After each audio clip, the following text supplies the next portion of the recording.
कुछ पाप अनजाने में हो जाते हैं महाराज, जैसे अन्न पैदा करने में, साफ सफाई करने में, अन्न साफ करने में, झाड़ू लगाने में। जैसे माताएं काम करती हैं और हम लोग भी काम करते हैं, जैसे खेतों में काम करते हैं, या फिर कथा पांडाल तक आप चल के आए तो राजा परीक्षित पूछते हैं तो फिर इसका भी पाप लगता होगा? सुखदेव जी कहते हैं जरूर इसका भी पाप लगता है, लेकिन जिस घर में 5 प्रकार के यज्ञ रोजाना होते हैं उन लोगों पर इसका कोई भी प्रभाव नहीं पड़ता है। वो 5 यज्ञ कौन से हैं? ध्यान से सुनना। रोजाना प्रत्येक व्यक्ति को चींटियों को आटा डालना चाहिए, चींटियों को चुगाना चाहिए। इस बात का माता बहनों को विशेष ध्यान रखना चाहिए कि अपने पति को, अपने ससुर को या सास को थोड़ा सा आटा तैयार करके दें रोजाना एक स्थान पर डालने के लिए। ये एक यज्ञ के बराबर फल है। अगर पास में तालाब है तो थोड़ा सा आटा लगा के रोजाना उनको आटा पहुंचाना चाहिए मछलियों को चुगाने के लिए। तीसरा, अगर दरवाजे पर कुत्ता आ जाता है तो उसे डांट फटकार कर भगाना नहीं चाहिए, कम से कम एक रोटी तो उसको जरूर डालनी चाहिए। और सुबह माता बहनों को जागकर जब छत पे झाड़ू लगाती हैं तो झाड़ू लगाने के बाद ज्यादा नहीं तो एक मुट्ठी तो उस पे अनाज डालना ही चाहिए। बोले वृंदावन बिहारी। इससे बहुत सारे फायदे होंगे। एक तो जो आप रोजाना पाप आपसे हो रहे हैं वो समाप्त हो जाएंगे। दूसरा, आपके घर में सभी लोगों की जो बुद्धि है वो सद्बुद्धि रहेगी। तीसरा, आपके यहाँ 5 यज्ञ बिना किसी ब्राह्मण के, बिना किसी अग्नि के, बिना किसी अनुष्ठान के प्रॉपर चल रहे हैं, यानी ठाकुर जी की कृपा आप पर हर समय बनी रहेगी। तो जो नहीं करते हैं वो करेंगे कि नहीं? जय जय श्री। देख लो हाथ उठ गए तो नहीं किए तो सोच लेना, फिर ठाकुर जी से शाम को बोलेंगे। मालूम पड़ जाएगा किसने किया है किसने नहीं किया। ध्यान रखना, जो जो करेंगे वो जोर से बोलेंगे जय जय श्री। सुखदेव जी कहते हैं, हे राजा परीक्षित, एक बार भी पूर्ण रूप से यदि ठाकुर जी के चरणों में हम अपने मन को लगा दें और धोखे से भी मरते समय अगर हमारी जिह्वा पर ठाकुर जी का नाम आ जाता है तो हमारा जीवन धन्य हो जाता है। मैं तुम्हें एक बड़ी सुंदर कथा सुनाता हूं। सुखदेव जी कहते हैं, हे राजा परीक्षित, एक ब्राह्मण थे जिनका नाम था अजामिल। बड़े ही विद्वान, तेजस्वी, कर्मकांडे, यशस्वी, मनस्वी, वेद शास्त्रों के ज्ञाता थे। लेकिन कहते भी है ना कि जब पढ़े लिखे गलती करते हैं तो बहुत बड़ी गलती करते हैं। देखिए, मन के बिगड़ने के 2 ही रास्ते हैं, या तो कान के माध्यम से हमारा मन बिगड़ता है या फिर आंखों के माध्यम से हमारा मन बिगड़ता है। वैसे तो शास्त्रों के अनुसार ब्राह्मण के 6 कर्म हैं। अध्ययनम, अध्यापनम, यजनम, याजनम तथा दानम प्रतिग्रहस्यैव ब्रह्मणानाम कलायत। क्या पढ़ना चाहिए और पढ़ाना चाहिए, यज्ञ करना चाहिए और यज्ञ कराना चाहिए, दान देना चाहिए और दान लेना चाहिए। बुरा मत मानना, मैं इसलिए नहीं कह रहा क्योंकि मैं ब्राह्मण हूं, कब तक हूं ये भी नहीं पता है। सबको एक न एक दिन कुछ न कुछ बनना है। आप हो, कल हो सकता है अगले जन्म में आप यहां बैठे हो, तो इस चीज पर कभी भी अहंकार नहीं करना चाहिए। कर्मों के प्रारब्ध से जैसे फल होते हैं उनके अनुसार हमें परमात्मा उन्हीं माता पिताओं के पास, उन्हीं भाई बहनों के पास, उन्हीं रिश्तेदारों के पास भेजता है। लेकिन ब्राह्मणों को दान लेना भी अच्छी बात है, लेकिन दान देना भी चाहिए। लेकिन आज के समय में कुछ ब्राह्मण यही सोचते हैं कि दान लेने का काम हमारा है, देने का काम नहीं है। ये गलत है। अध्ययन करना भी चाहिए, दूसरों को पढ़ाना भी चाहिए। ऐसा नहीं कि हम सब लोगों की कथाएं करते रहे, भंडारा करवाते रहे। खुद को भी कभी समय मिलने पर यज्ञ करानी चाहिए। और मैं उन लोगों के लिए विशेष बात कहूंगा, कभी कभी कुछ बुजुर्ग लोग कहते हैं कि एक वो बैंगन वाली कथा, कि एकादशी वाले दिन पंडित जी कह रहे थे कि एकादशी के दिन बैंगन नहीं खाने चाहिए है? और घर पे जाके पंडितानी ने बैंगन ही बनाए। तो बोले वो जाके, अरे बाबरी, ये तो लोगों के लिए कहा था मैंने, अपने लिए थोड़ी कहा था। तो ये गलत है। जो व्यास गद्दी से व्यक्ति कह रहा है उसे खुद भी उन विचारों को फॉलो करना चाहिए। ऐसा नहीं कि आपको तो ज्ञान देना बहुत आसान है, लेकिन ज्ञान पर अमल करना बहुत टेढ़ी खीर है। यदि हम आपसे इस बात को कह रहे हैं कि ये नहीं करना चाहिए, ऐसा नहीं है कि सारे कर्म हम भी बड़ी ही कर लेते हो, कुछ न कुछ गलतियां हमसे भी होती होंगी, लेकिन प्रयास करते हैं। धीमे धीमे प्रयास करेंगे तो एक न एक दिन सफलता हमारे हाथ में आ ही जाएगी। हाँ, ये सत्य ढोंग नहीं करना चाहिए, क्योंकि तुलसीदास बाबा भी कहते हैं, निर्मल मन जन सो मोहि पावा, निर्मल मन जन सो मोहि पावा, निर्मल मन जन सो मोहि पावा, निर्मल मन जन सो मोहि पावा। ओ मोहि कथा चल जीवन निभावा, मोहि कथा चल जीवन निभावा। तो ये पंडित जी जो थे रोजाना भोलेनाथ की पूजा करने के लिए, जल अभिषेक करने के लिए जाया करते थे। क्या हुआ कि रास्ते में ये आ रहे थे तो इन्होंने क्या देखा कि एक आचरणहीन व्यक्ति एक वेश्या के साथ संसर्ग कर रहा है। अब तो पंडित जी की बुद्धि मलिन हो गई, क्योंकि विचारों को गंदे होने में एक पल का समय लगता है। हमारे विचार तुरंत गलत कार्य की ओर बहुत जल्दी, जो इंद्रियां हैं हमारी वो जल्दी जाती हैं। अब तो पंडित जी को बस वही वेश्या दिखाई देने लगी। आज अपनी पत्नी का त्याग कर दिया और उस वेश्या को लेकर अपने घर में लाकर बिठा लिया। आचरण इतना बिगड़ गया कि जो ब्राह्मण कर्मकांडी शास्त्रों के ज्ञाता था वो आज दुष्टों से भी दुष्ट हो गया। मांस भक्षण करने लगा, मदिरा पान करने लगा, काम भोग में ही अपने जीवन को निकालने लगा। एक दिन क्या हुआ, अयोध्या से कुछ संत जन निकल के जा रहे थे, रास्ते में देर हो गई और अजामिल के गांव के पास होके निकल रहे थे। तो गांव में कुछ लोग ऐसे भी होते हैं मौज मस्ती वाले। तो महात्माओं ने एक व्यक्ति से पूछा, भैया यहाँ इस गांव में कोई भक्त आदमी है जिसके यहाँ आज हम रुक जाएं? अब वो रहे कैसा मौज मस्ती वाला व्यक्ति। बोला, हाँ महाराज, हमारे यहाँ तो बहुत बड़े भगत जी हैं। बोले, कौन? अजामिल महाराज, बहुत बड़े भगत हैं, चले आ जाओ। यानी पर पीड़न में किसी किसी को बड़ा आनंद आता है। तो संतों ने समझा कि अच्छा ऐसे ही भगत हैं तो चले जाते हैं। अजामिल के दरवाजे पर आकर पहुंच गए। कहते भी हैं, बड़े भाग्य तब जानिए जब मिलने आवे संत, संतन को मिलनो करे सब कष्टन को अंत। संत समागम हरि कथा तुलसी दुर्लभ होए, और लक्ष्मी पापी के भी हो।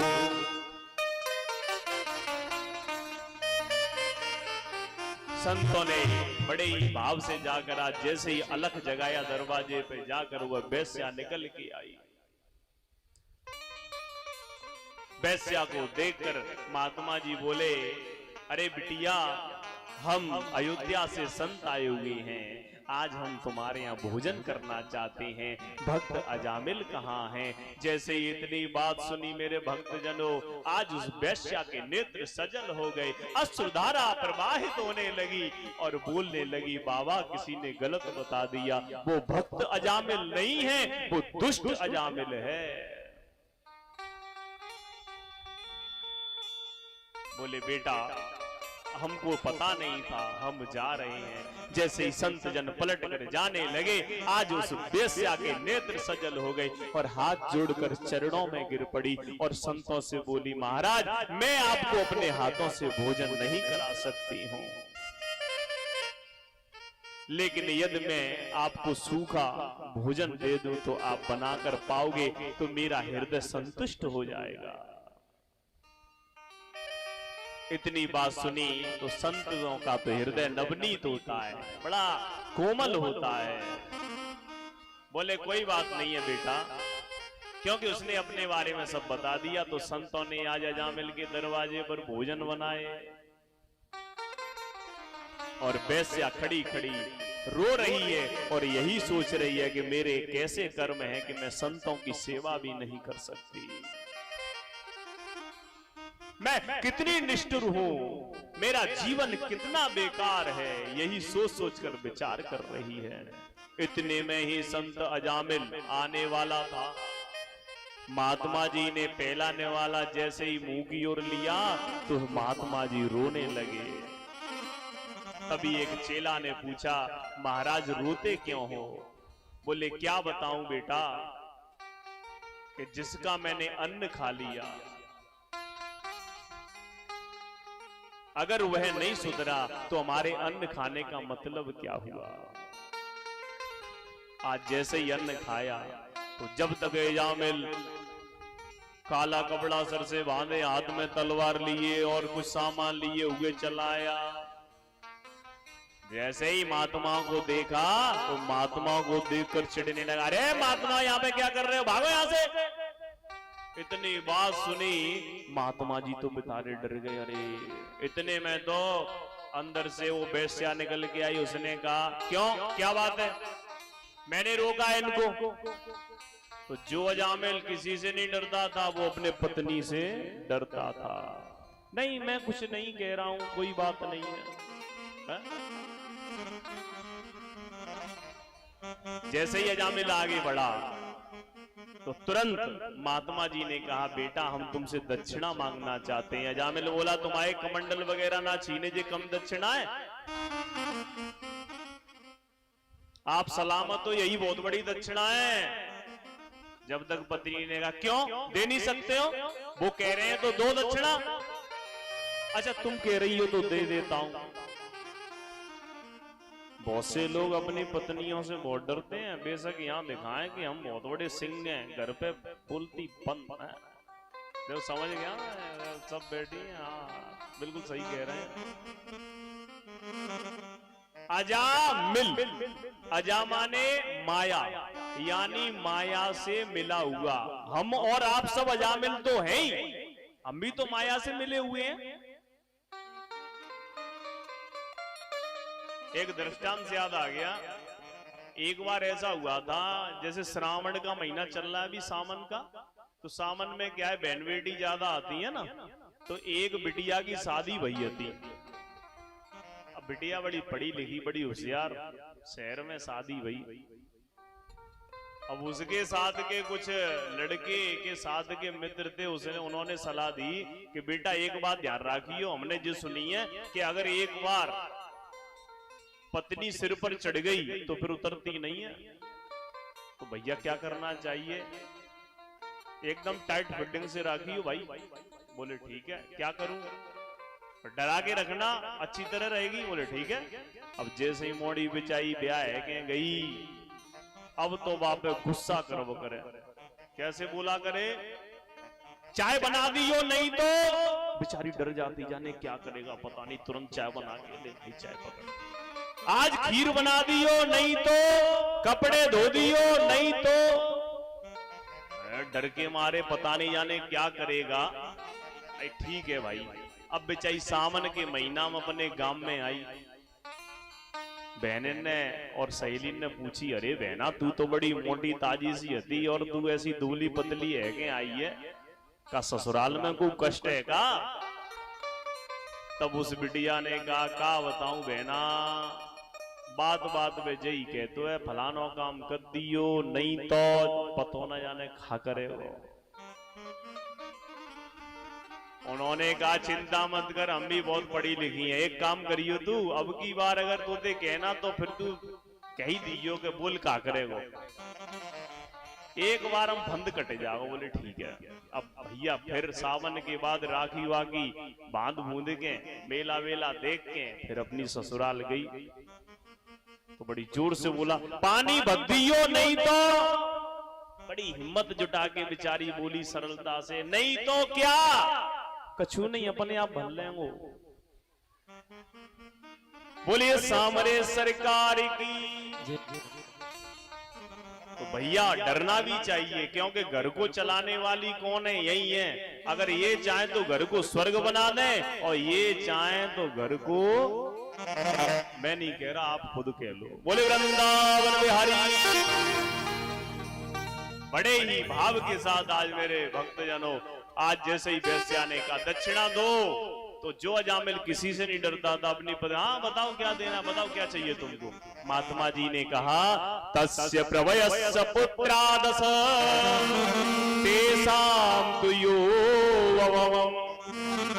वालो नारायणो नामना पित्रोस्य दयितो वृषम। जो तुम्हारी स्त्री के गर्भ में जो अगर बालक हो तो उसका नाम तुम नारायण रखना, बस मेरी यही इच्छा है। आज मेरे भक्तजनों बोले ठीक है, कह रहे हो तो नारायण रख लेंगे। तो क्या हुआ, उसकी स्त्री के गर्भ से एक बालक ने जन्म लिया, 10वें बालक ने। 9 बालक पहले थे, तो उस बालक का नाम रखा नारायण। और आजकल माताओं से मेरा विशेष अनुरोध है कि चिंटू मिंटू जाने क्या क्या ये नाम है वो नहीं रखा करें। हमारे धर्म के नाम नहीं है, ये क्रिश्चियन लोगों के नाम है। पहले बड़े बूढ़े कितने होशियार थे, कितने सुंदर सुंदर नाम रखा करते थे, लेकिन आज कैसी विचित्र स्थिति है, उल्टे सीधे नाम रखते हैं। नारायण। एक दिन क्या हुआ, जैसे ही उसका अंतिम समय आया मेरे भक्तजनों, और जैसे ही काले कलूठे यमराज जी के दूत उसको पकड़ने के लिए आए, तो क्या हुआ, आज उसने क्या देखा, दूरे क्रीडन का सप्तम पुत्रम नारायण व्यम पिलावितेन स्वरेणोच्चै राजुहावा कुलेन्द्रिय। अपने खेलते हुए छोटे बच्चे को दूर क्रीडे, दूर खेलते हुए देखा, तो उसके मुंह से जोर से आवाज निकली, नारायण। जैसे ही नारायण की आवाज निकली, तुरंत मेरे ठाकुर जी के चमकते कपड़े पहने हुए, और आज मेरे ठाकुर जी के पार्षद आकर मेरे यजामिल के पास खड़े हो गए। बोले भक्त वत्सल भगवान की जय जय।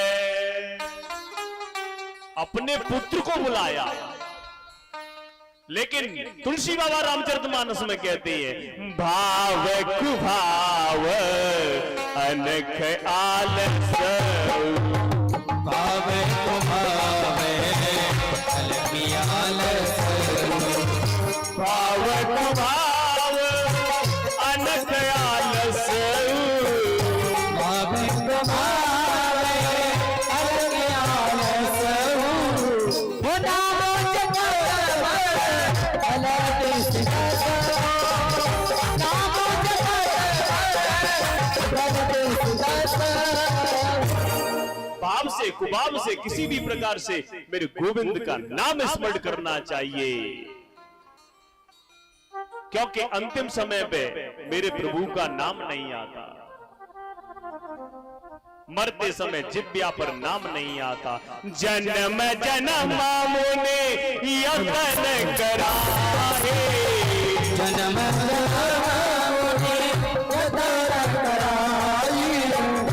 जन्म यतन कराए, अंतरा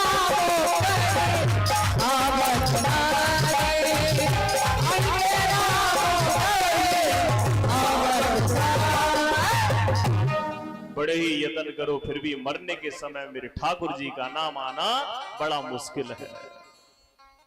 तो इसलिए आज मेरे प्रभु के दूत आकर यमदूतों को भगाने लगे। यमदूत ऐसी पिटाई करी, यमदूत के जो दूत थे सब यमराज जी के पास पहुंचे और जाकर सब बाड़े कुटले पटक दिए वहीं की वहीं। हमको किसी को लेने नहीं जाना है। यमराज जी बोले क्यों, क्या हुआ? अरे पता नहीं, चमकीले चमकीले लोग आए, उन्होंने हमको बहुत पीटा। वो कहते हैं कि हम किसी नारायण के दूत हैं। जैसे ही नारायण का नाम लिया यमराज जी ने मुंह पे आकर के चुप चुप, यहां द्वारा इस नाम को मत लेना। अगर किसी नरक वासी ने इस नाम को सुन लिया तो पूरा का पूरा नरक खाली हो जाएगा, हमारा धंधा पानी बंद हो जाएगा। इतनी शक्ति है किसमें? राम नाम में। यमदूत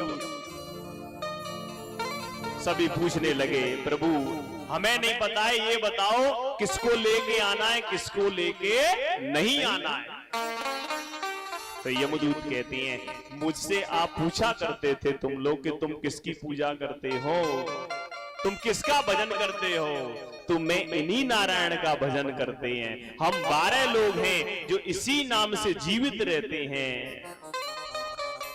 स्वयंभू नारद शंभुः कुमार कपिलो मनुः प्रहलादो जनको भीष्मो बलवेयास कविर्यम। ये 12 परम भागवत माने जाते हैं, इसलिए वैष्णव लोग 12 तिलक भी लगाते हैं। 12 स्थान पर तिलक लगाते हैं, माथे पे, कानों पर, कंठी पे, वक्षस्थल पर, नाभि पर, पीछे है, बाजुओं पर। ये 12 स्थान पर 12 तिलक कहते हैं जिसे। यमदूत बोले ज्यादा झंझट में हमें नहीं पड़ना है, मात्र ये बताओ किसे पकड़े और किसे नहीं पकड़े। तो यमराज जी बोले जो भगवान का परम लाडला हो, जो भगवान का नाम जपता हो, उसे नहीं पकड़ना है, क्योंकि राम नाम की महिमा अपार है। कायहु कहा कही नाम बड़ा, नाम बड़ा,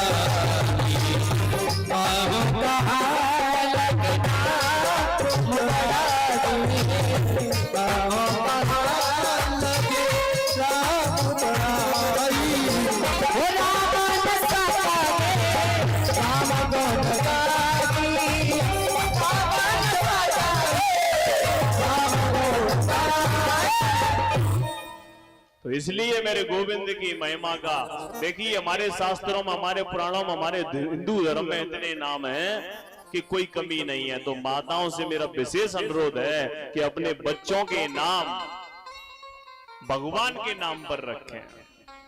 कम से कम इस बहाने से हम, उसके नाम के बहाने से हम कम से कम भगवान का नाम तो जपते ही रहेंगे कि नहीं जपते रहेंगे।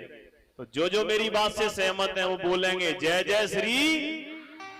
देखिए झूठे वादे मत करना, यहाँ पे ये कोई साधारण दरबार नहीं है, ये मेरे ठाकुर का दरबार है। और जो ठाकुर जी के दरबार में झूठ बोलेगा उसकी क्लास मेरे ठाकुर जी लेने के लिए खुद आएंगे, ध्यान रखना।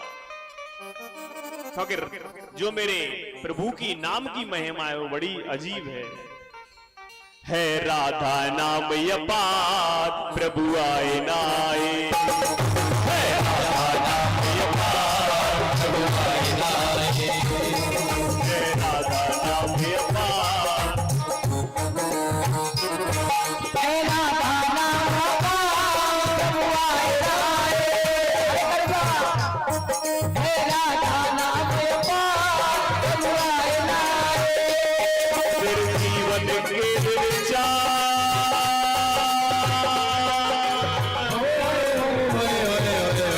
जीवन के दिन चार प्रभु आए आए रे, राधा नाम अपार प्रभु आए नाए, है राधा नाम अपार प्रभु आए नाए।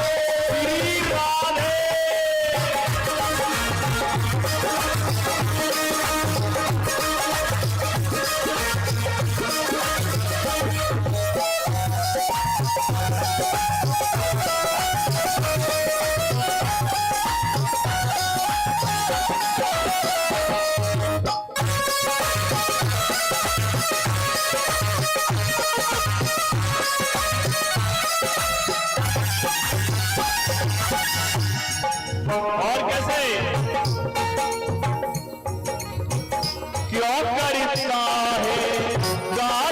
कमाई यम तो करेगा तेरी पिटाई। यम तो करेगा तेरी पिटाई। यम तो करेगा तेरी पिटाई। क्यों करता है काली कमाई यम तो करेगा तेरी पिटाई। यम तो करेगा तेरी पिटाई। यम तो करेगा तेरी पिटाई। कर ले सोच विचार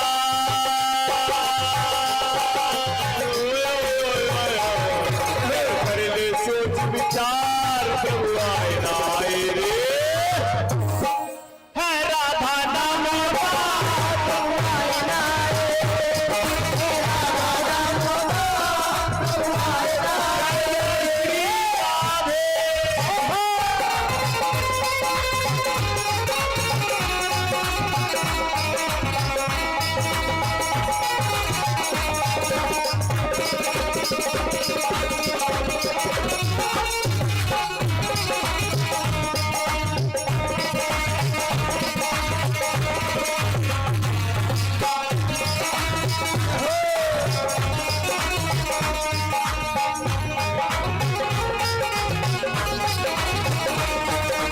तालियों की सेवा देते हुए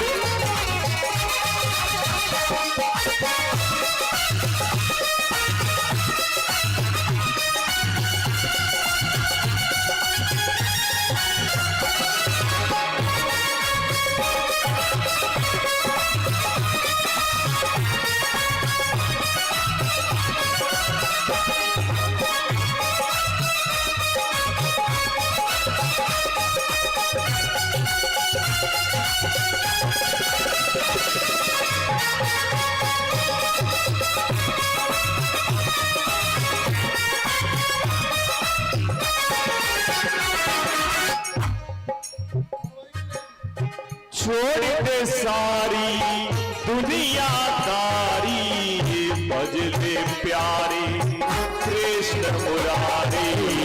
भजले प्यारे कृष्ण मुरारी।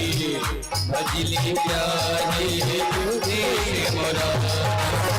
छोड़ दे सारी दुनियादारी भज ले प्यारी कृष्ण मुरारी। भजले प्यारे कृष्ण मुरारी। भजले प्यारे कृष्ण मुरारी। तेरा हो जाए बेड़ा पार तेरा हो जाए बेड़ा पार प्रभु आए ना आए रे। हे राधा नाम प्रभु आए ना आए। हे राधा नाम प्रभु आए ना आए।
ये